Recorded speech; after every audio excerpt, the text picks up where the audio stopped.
What's going on, everybody? This is Sean of Raw Select Music. Today I want to talk about this record right here. This is The Golden Hour by 14KT, originally released in 2008, but reissued by Fat Beats in 2018. This is a record I didn't really know all that much about. I am a fan of 14KT's music, as evidenced by all the LPs that I have by him, Now Elatus, and the 14 Kilotape Redux, and Nickel and Dime. All of these are solid, all of these recommended, all of these are worth checking out. But this one, for some reason, seemed a little bit different. This one actually didn't seem so much like it was just a beat tape. This really felt like it had the presence of an artist album, which got me really curious about it. So after listening to it multiple times, I wanted to share my thoughts and opinions of this record with you guys and let you know whether or not I think it's worth checking out. So with that little introduction out of the way, let's talk about this guy. So for those of you who don't know anything about 14KT, he's still a relatively young producer slash rapper, but mostly known as a beat maker and producer these days, based out of Ypsilanti, Michigan. Hope I said that right. No disrespect to anybody in Michigan. My dad's originally from Detroit, so I got a lot of love for the state, specifically that sort of area. But I became really curious about 14KT's music by way of, let's see if I can find one of them. This series right here, the Solid Gold 7s. These are absolutely phenomenal. They're all remixes done by 14KT. This one in particular was the first 14KT track that I had ever heard, and this is his flip of D'Angelo's take on She's Always in My Hair, the cover of Prince, and I absolutely love this. This is what got me into 14KT. From here, I started buying his LPs, which I already showed, which sort of led me to wanting to check this guy out. Now, unfortunately, I haven't figured out a way to attach this back to the record sleeve, but I feel like the mission statement of this record is well stated on this little OB strip that comes with the record.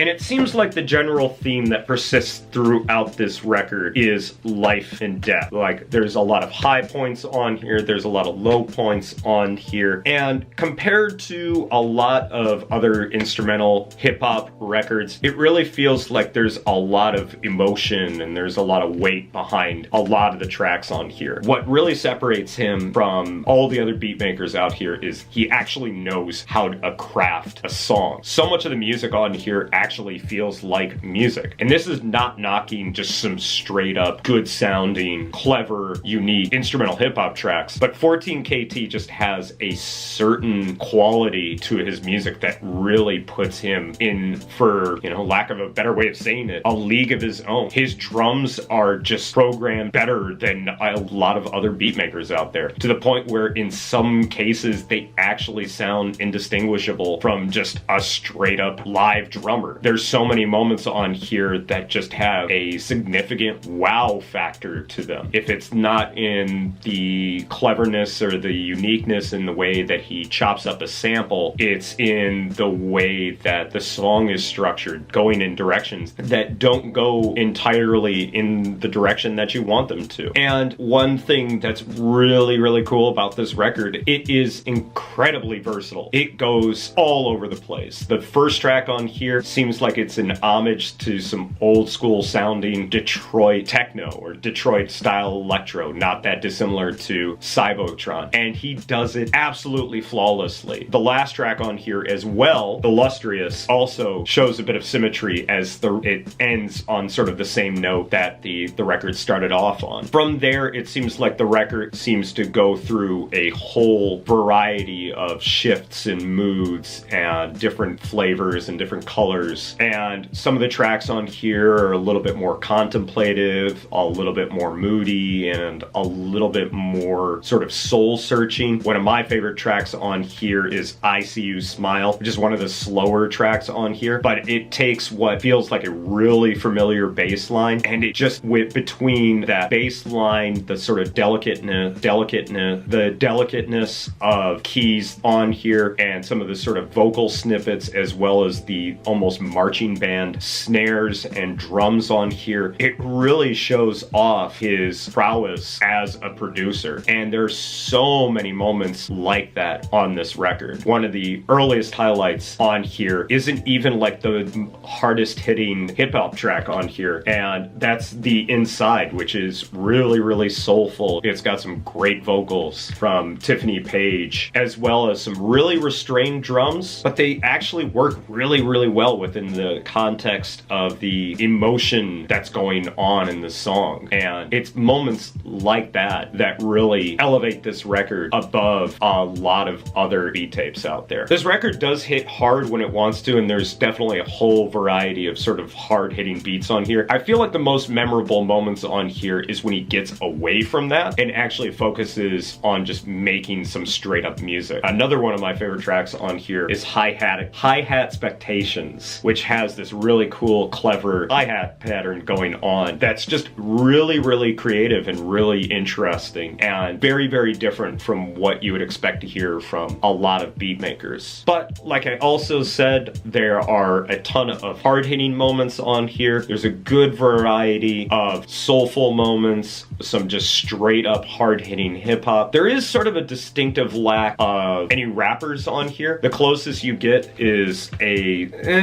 decent enough track from a very, very young Aloe Blacc. Actually, I think he might have still been on Stone's Throw when this record came out. And he turns in an okay performance. I like Aloe Blacc a lot more as a singer than I do as a rapper, and his rapping on here is sort of me.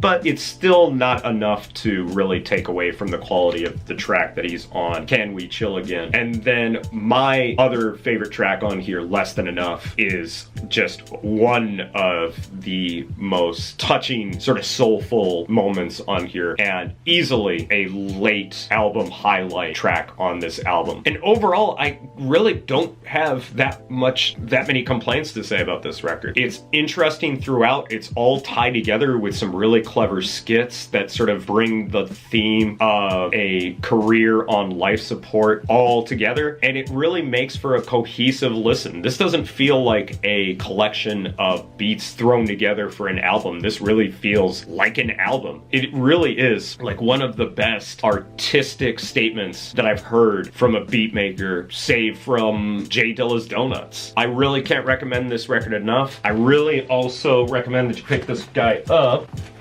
See if I can find it. It's gonna take a minute, isn't it? It's not in here anymore, is it? Why can't I never find the record that I'm looking for when I'm looking for it? Come on.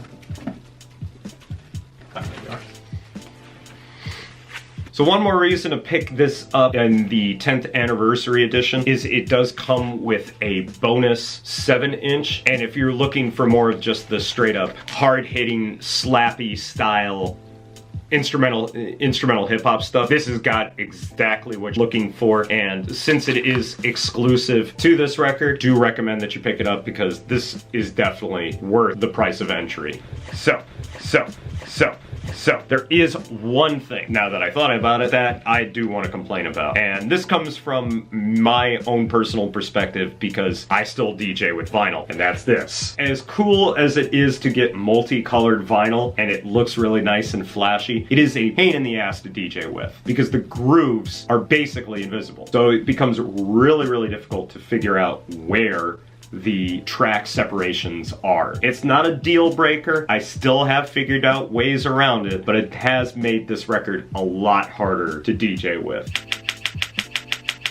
But that is a minor complaint for what is otherwise an excellent listening experience. Easily one of the best instrumental hip-hop projects that I've heard in a long time. Comes highly recommended. And if you haven't heard of 14KT up until this point, this is the best record to start with. Cannot recommend this guy enough. So that's gonna be it for me today, guys. Thanks as always for watching. If you've checked this record out for yourself, let me know what you thought about it down in the comments. Also, if you want to listen to this record for yourself, yourself, please make sure you go over to my WordPress or Steemit blogs, because that's where I will post the music links so you can check out records like this or any of the other records that I talk about on this channel. And as always, please head over to my Mixcloud and check out Raw Select Radio, because that is the audio component of this Raw Select music brand, whatever you want to call it. And that's where you will hear records such as the one that I talked about in this video. A lot of my passion goes into the Raw Select Radio thing, so I'd be really appreciated if you checked it out. Links for everything, as always, down in the description. But that's gonna be it for me today, guys. Thanks as always for watching, and I will catch you in the next video. Until then, peace out!